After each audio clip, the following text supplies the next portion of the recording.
Hello बच्चों, online class में आपका स्वागत है। BSTC द्वितीय वर्ष संस्कृत शिक्षण इकाई 2, जिसमें हम व्याकरण प्रकरण का अध्ययन कर रहे हैं। व्याकरण प्रकरण में हम संधि प्रकरण का हमने पिछले वीडियो में अध्ययन किया था।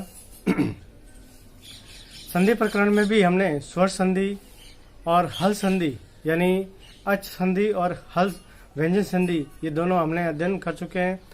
स्वर संधि के भी प्रकारों के बारे में हमने उदाहरणों के माध्यम से सीखा और व्यंजन संधि भी हमने उदाहरणों के माध्यम से सीखा। संधि का जो तीसरा प्रकार है वो है विसर्ग संधि। विसर्ग संधि के बारे में आज हम इस वीडियो के माध्यम से अध्ययन करेंगे।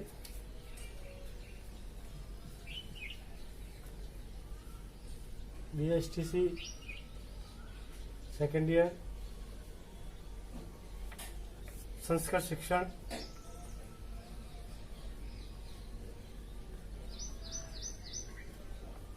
प्रकरण है संधि प्रकरण। संधि प्रकरण और संधि प्रकरण में भी हम आज विसर्ग संधि का अध्ययन करेंगे। विसर्ग संधि आपने जैसे हिंदी वर्णमाला पढ़ी होगी। हिंदी वर्णमाला में जो अंत में दो स्वर होते हैं, एक तो अहम और एक अह, जिसके पीछे दो बिंदी लगी होती है, उसी को विसर्ग कहा जाता है।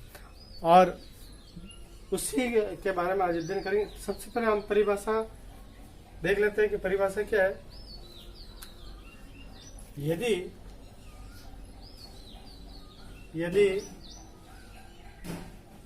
विसर्ग के बाद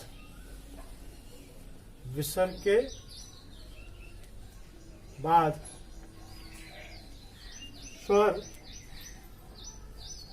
या व्यंजन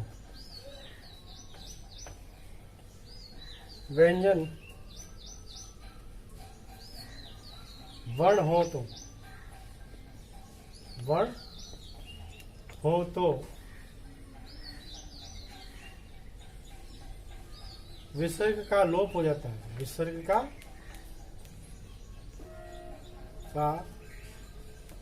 लोप हो जाता है। वह विसर्ग संधि कहलाती है। उसे हम विसर्ग संधि कहते हैं। उसे हम विसर्ग संधि कहते हैं।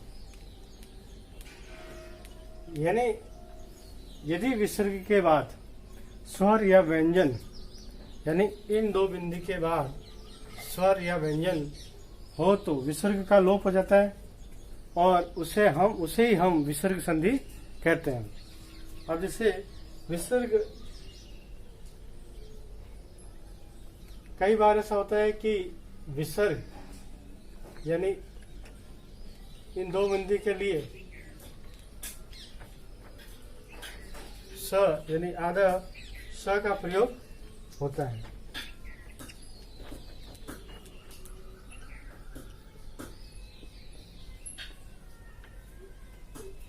कई बार ऐसा भी होता है कि विसर्ग की जगह स का भी प्रयोग किया जाता है। अब जैसे इसका उदाहरण कैसे है, मैं एक उदाहरण देके बताता हूँ। जैसे विसर्ग यानी विसर्ग भी बोल सकते हैं या स भी बोल सकते हैं। घन के बाद यदि व्यंजन आए, अब इसमें विसर्ग संधि में चाहे व्यंजन आओ चाहे अपने स्वर आओ, कोई भी आ सकता है। जैसे मैं एक बताता हूँ, विष्णु विसर्ग द्राता।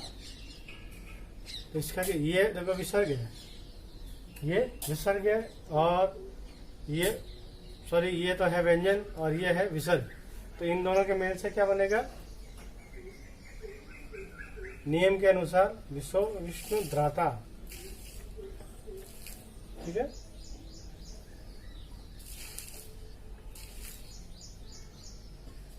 और इसी के बाद जैसे ये तो था व्यंजन का सूत्र, इसी के साथ विसर्ग स्वर भी हो सकता है, घन स्वर।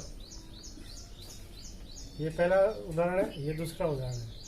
इसका क्या होगा, जैसे मनः घन अनुसार, ये विसर्ग आ गए, और ये क्या है, व्यंजन स्वर है, तो इसका क्या बन जाएगा, मनोस्वर। क्या हो जाएगा, मनोस्वर। सूत्रों के हिसाब से ये बन जाएगा। ठीक है, अब अपन इसमें से सबसे पहला पहली संधि है उसको अध्ययन करेंगे, और उससे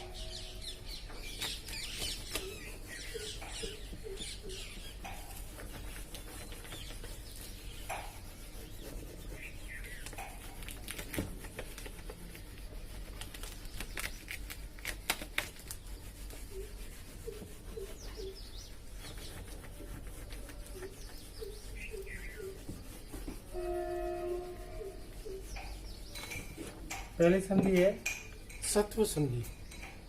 कौन सी, सत्व संधि, जिसको विसर्जनीयस्य सह, विसर्जनीयस्य सह,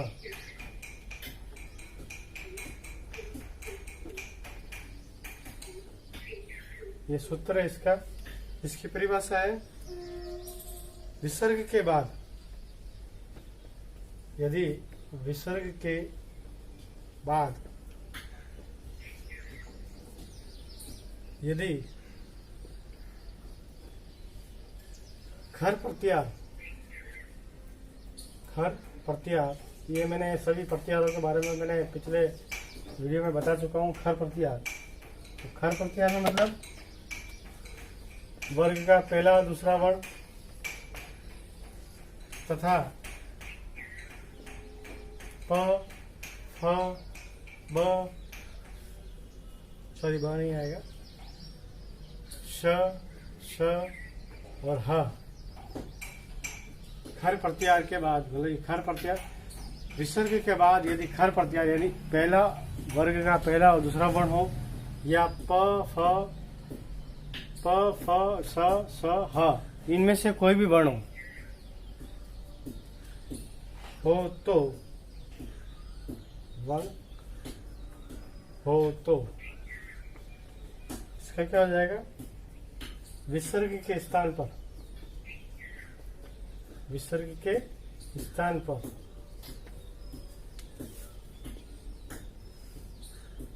स का आदेश हो जाएगा, स का आदेश होगा।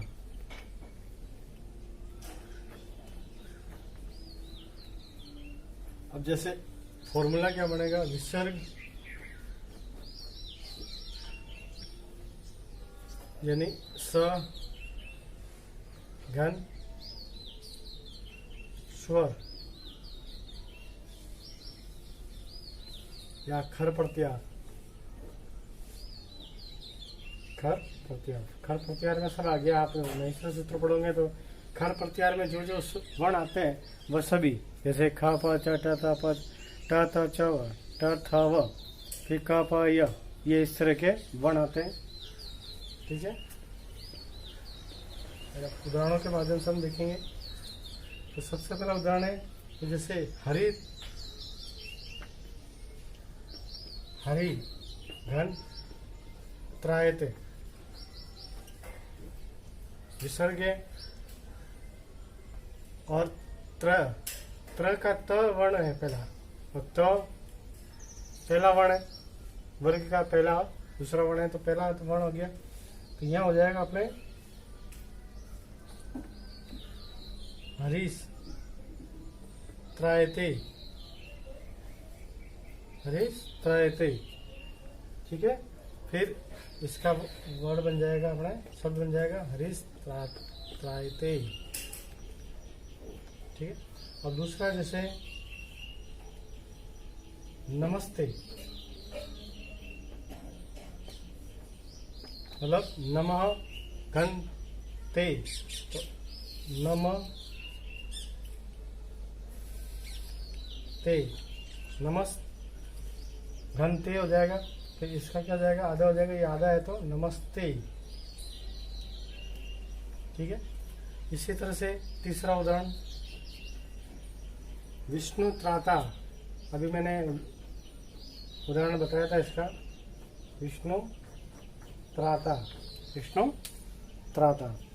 तो विष्णु त्राता का हो जाएगा विष्णु स त्राता, और वर्ड बन जाएगा अपने विष्णु त्राता। चौथा उदाहरण, जैसे कश्चित, क गंचित, क स चित, ये हो जाएगा आधा स कश्चित। ठीक है। तो ये 4 उदाहरण है, और भी बहुत सारे उदाहरण है जो आप खुद एक बार करके देखना।